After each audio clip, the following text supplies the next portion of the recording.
Somewhere along the way, one of the most sophisticated spiritual sciences of India was reduced to touch, to heat, chemistry, to people sitting together and breathing into each other's mouths, touching strangers, crossing boundaries, and calling it Tantra. White Tantra, red Tantra, sacred sexuality, Shiva Shakti activation, Kundalini awakening, heart opening, chakra clearing, beautiful words and quite authentic terminologies even. But sometimes, let's just be honest, they're being used as a perfume or something deeply confused and sometimes even manipulative. Because if the original word Tantra means a system, a framework, a method, a sacred technology of expansion, then how did it become shorthand for sexual experimentation? How did a path of mantra, yantra, nyasa, deity worship,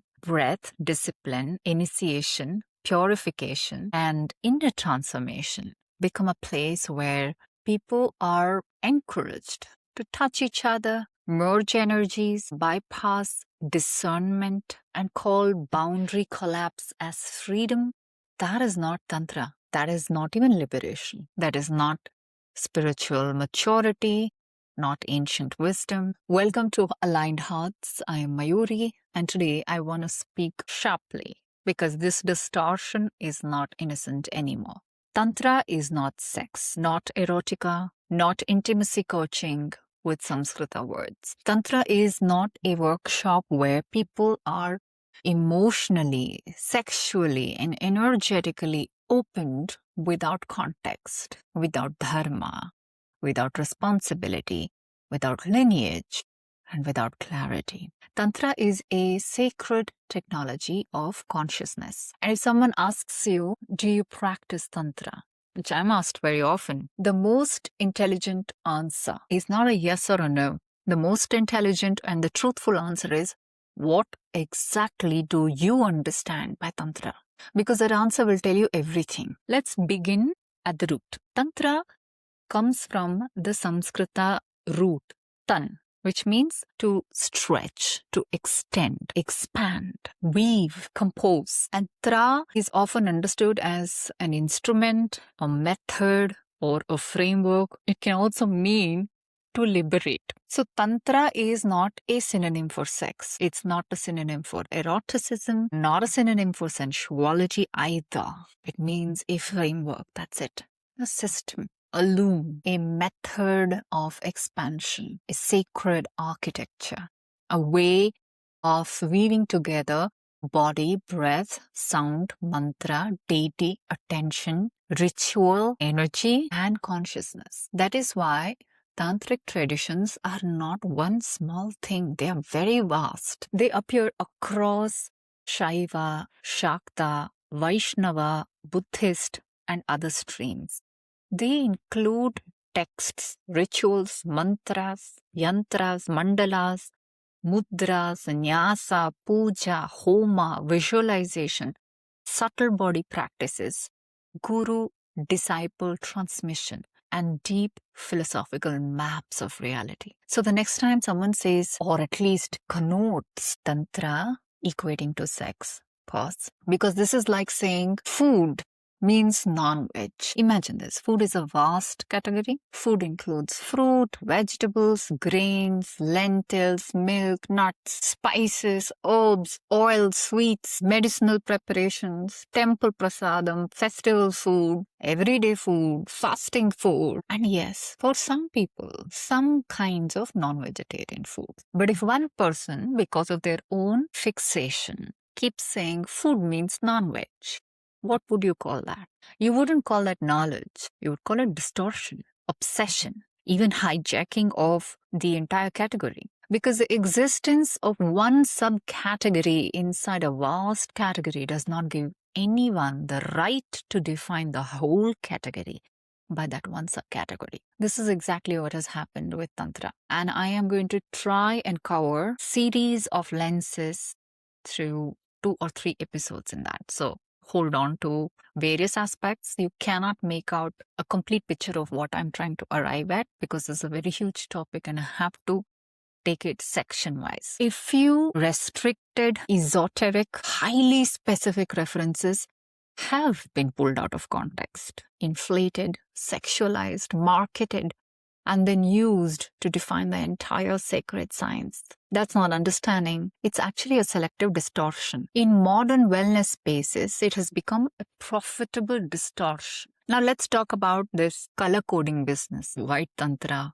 Pink Tantra, Neo Tantra, Sacred Sexuality Tantra, Couples Tantra, Pleasure Tantra, Wild Feminine Tantra, Divine Masculine, Feminine Activation. Sounds very sophisticated, mystical, right? But very often, what is actually happening? People are exploring touch with each other without a safety or a sufficient relational safety.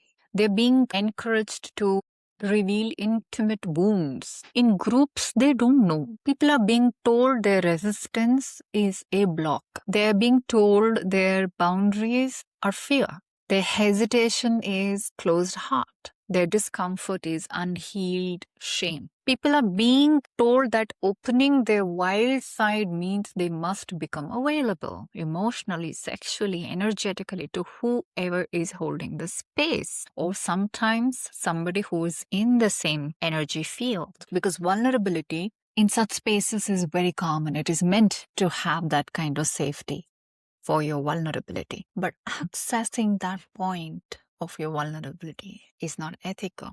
And you giving that access is not freedom. Freedom is not the removal of discernment. Freedom is not the collapse of boundaries, not letting strangers access your nervous system and then calling it healing. Freedom is also not being manipulated into touch because someone said this is your Shiva Shakti activation. You have no idea how many people I have encountered in my personal journey who have fallen prey to this in one way or the other. That's not awakening, and this dynamic is not sacred.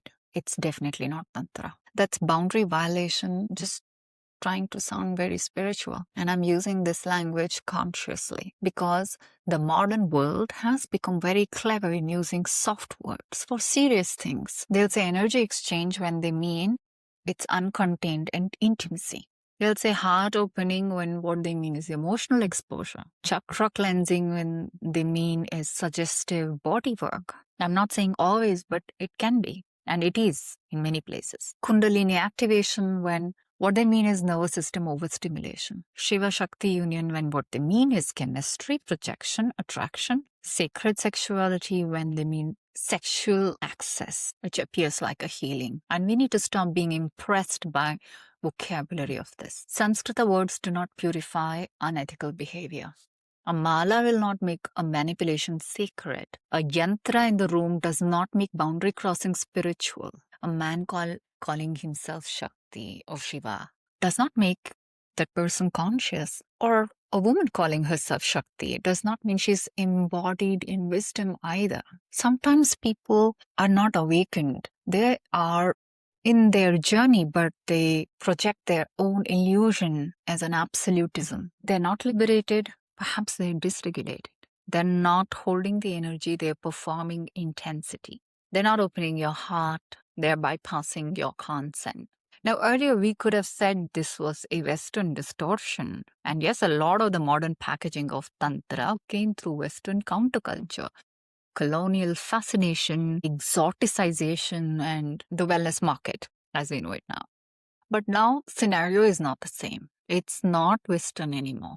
Indians are doing it too in the wellness market. Indian men, Indian women, people across genders, teachers, healers, coaches, facilitators, retreat leaders.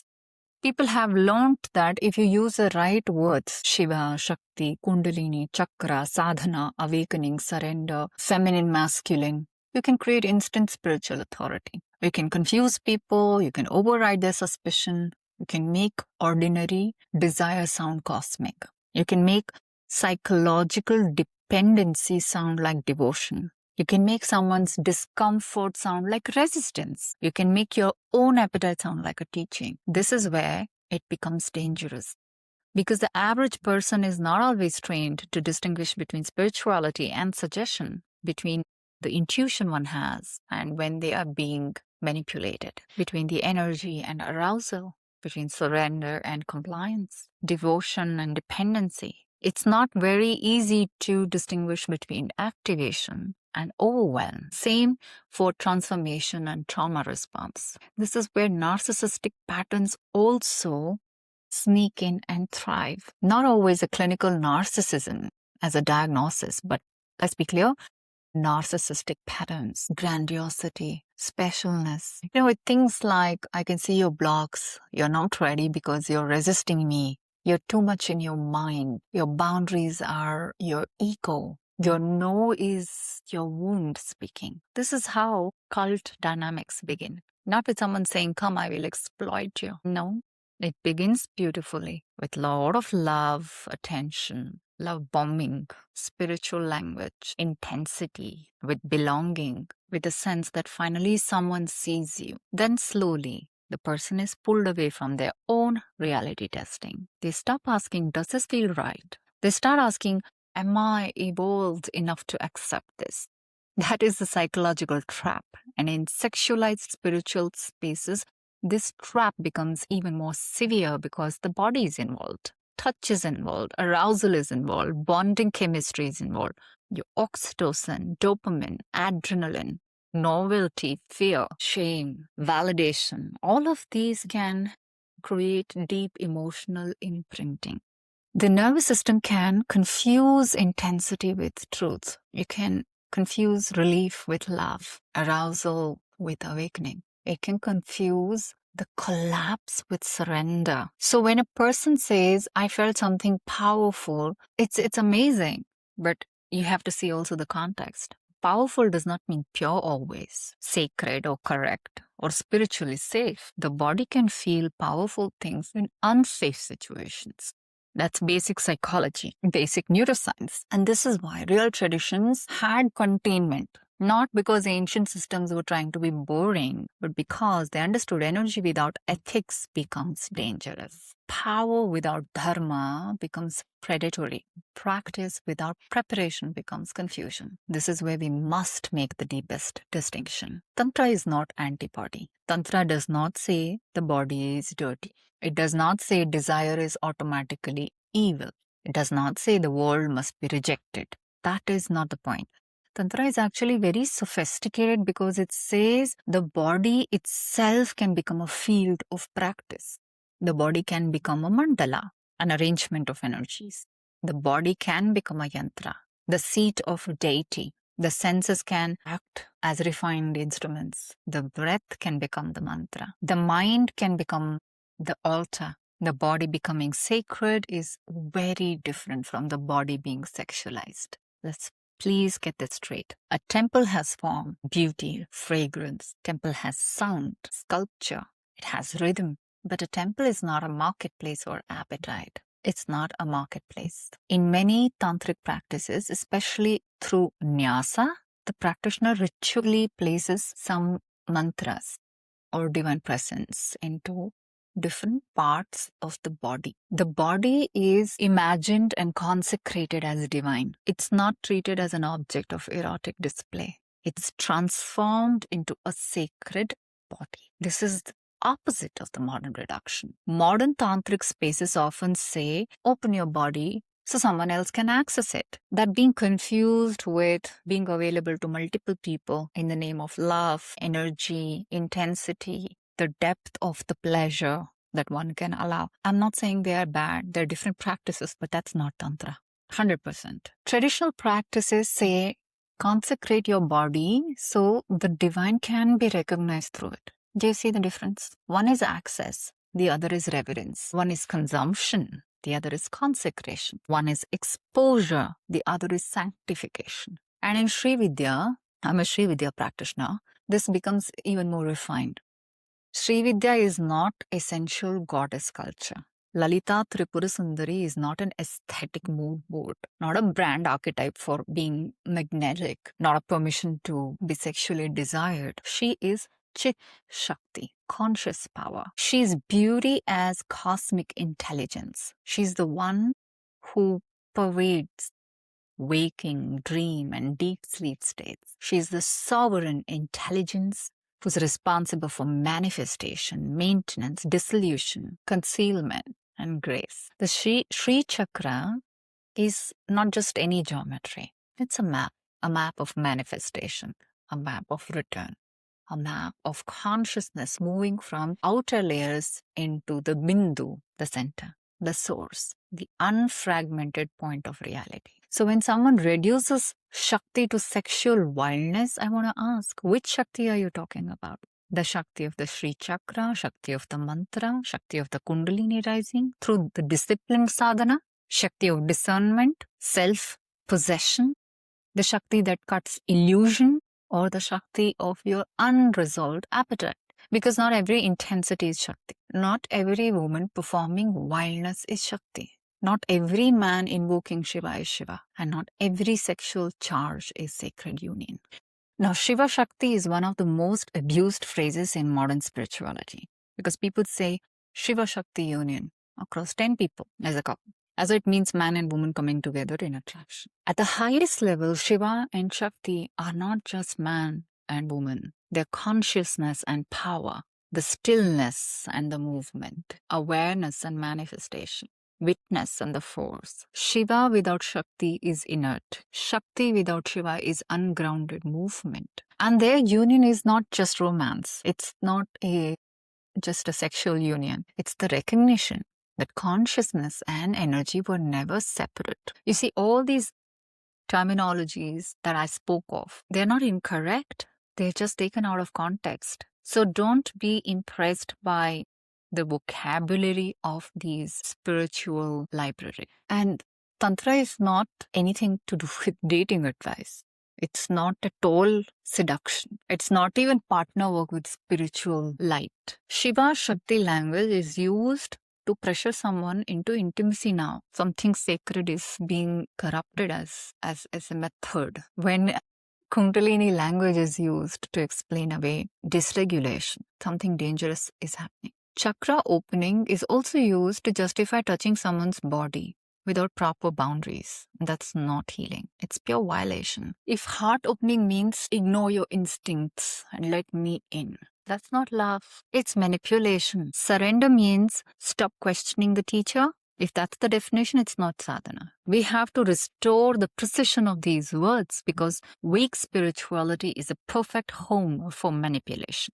The moment a word becomes too weak, anyone can use it for anything and they can justify it. And that's exactly what has happened. And definitely, let's not mock the people who fall for this. Because people do not enter these spaces because they're stupid. Many and most of the people enter, they're wounded, lonely, seeking, grieving, hungry for touch, hungry for belonging, disconnected from their bodies, tired of shame, tired of intellectual spirituality, tired of feeling unseen. And then someone comes and says, you're blocked, you're powerful, you're special, you're ready for initiation. You just need to open. And you're afraid of your own energy. I can hold you.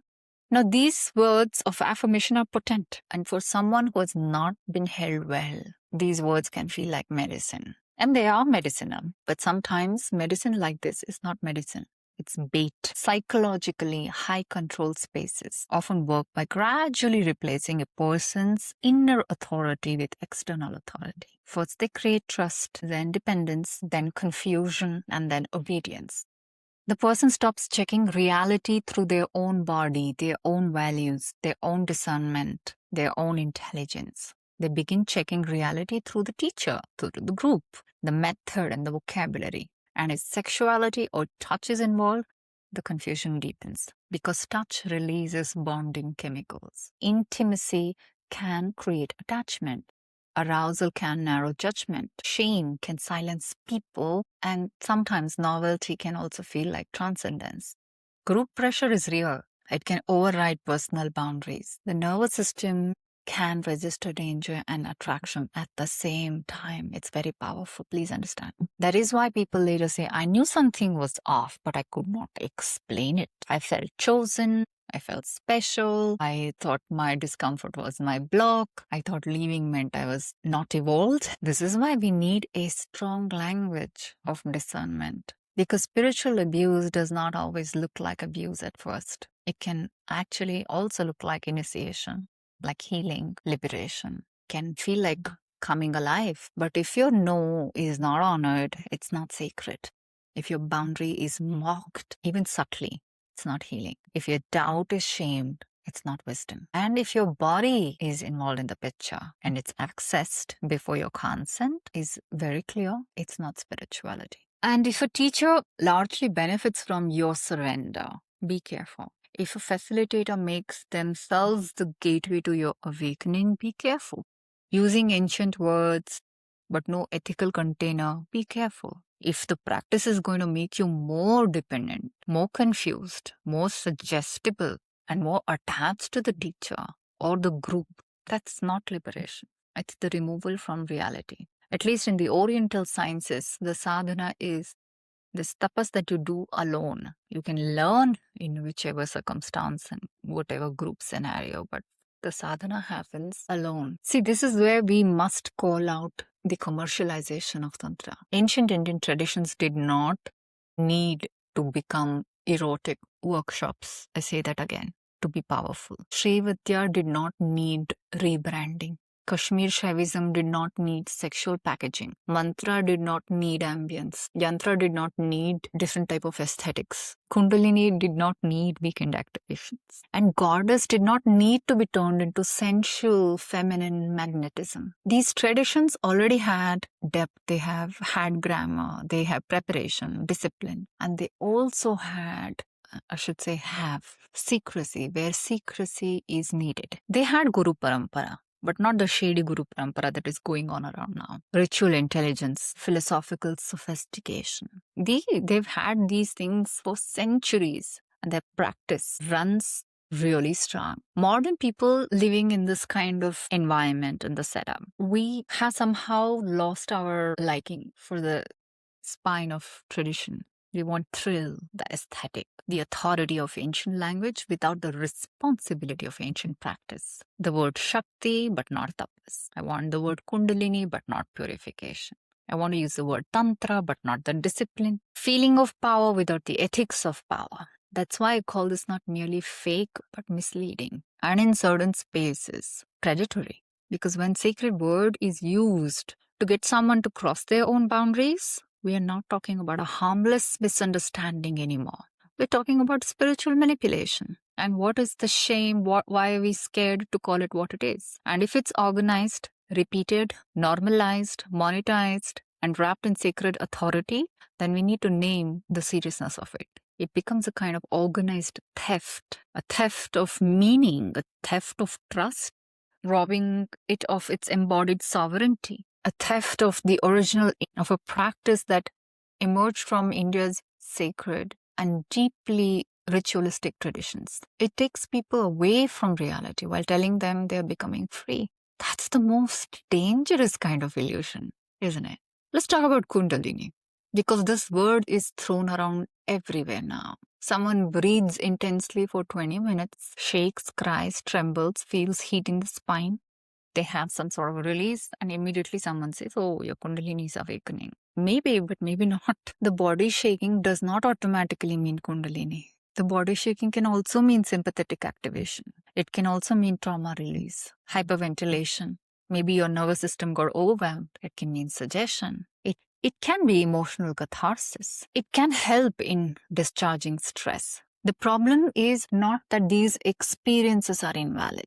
The problem is the interpretation. When every intense body experience is jumped way beyond their due credit and labeled spiritual, or even better with the milestone effect like Kundalini awakening, people lose contact with their own authority. They lose contact with reality. This is dangerous because the label changes how the person responds. If you think you're having a panic response, what do? You ground. If you think you're having a trauma activation, you slow down. But if someone tells you, no, this is Kundalini, surrender more, you may override the very signals that are trying to protect you. This is why spiritual language must be used with responsibility, because words shape perception. Perception shapes consent, and consent shapes safety. If your language makes people override their own inner warning system, your language is not healing. It's harmful. Real Tantra will not ask, how do I become more sexually open? It would ask, can I become more conscious? Can I purify my perception? Can I consecrate this body?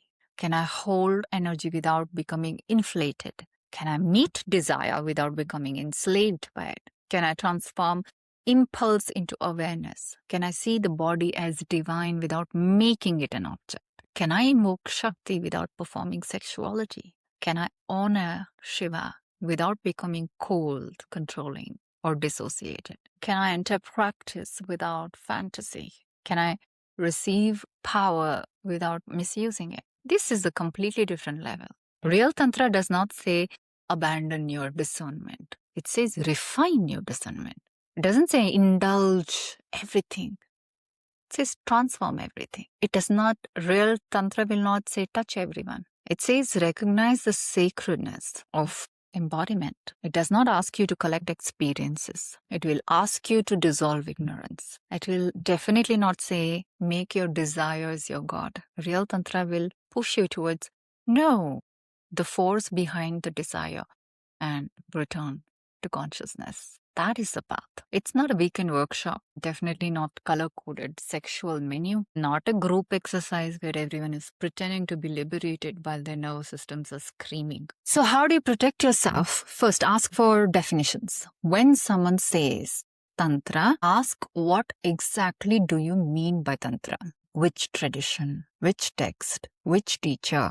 Which lineage? Which practice? What is the aim? What is the ethical container? What are the consent rules? What if someone freezes when they say no? And if they become emotionally attached, what happens then? If someone feels uncomfortable, what training do you have in handling these situations? What experience do you have? What safeguards exist around touch? And what is your relationship to power? Your accountability structure? And if these questions are not asked, or if they offend the person who is facilitating, you know the answer. Real practice does not fear intelligent questions. Real tradition does not fear discernment. And real teachers do not need your confusion.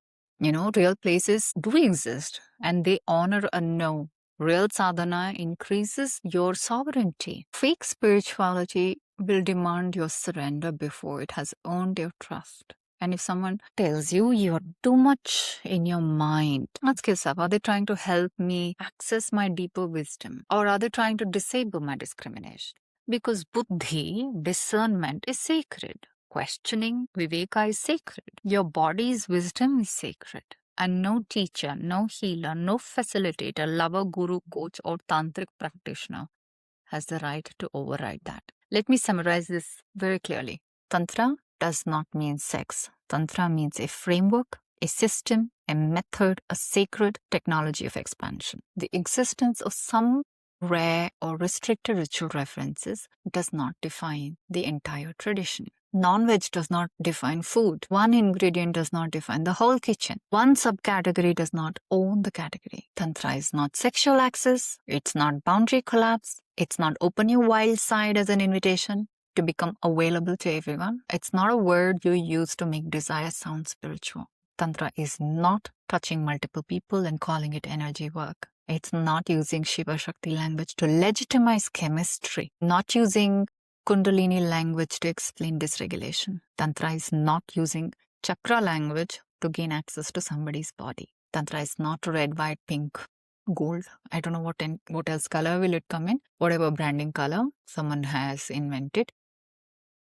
Tantra is not a permission slip. It's a method of consecration. It's a transformation, the limited human identity into a vessel which is capable of recognizing the divine. It has mantra, yantra, nyasa, sadhana, discipline, metaphysics. So if someone can only see sex in Tantra, that tells you more about their fixation than about Tantra. So the next time someone casually says, do you practice Tantra? Do not answer them quickly. If they mean Kashmir Shiva philosophy, that is another.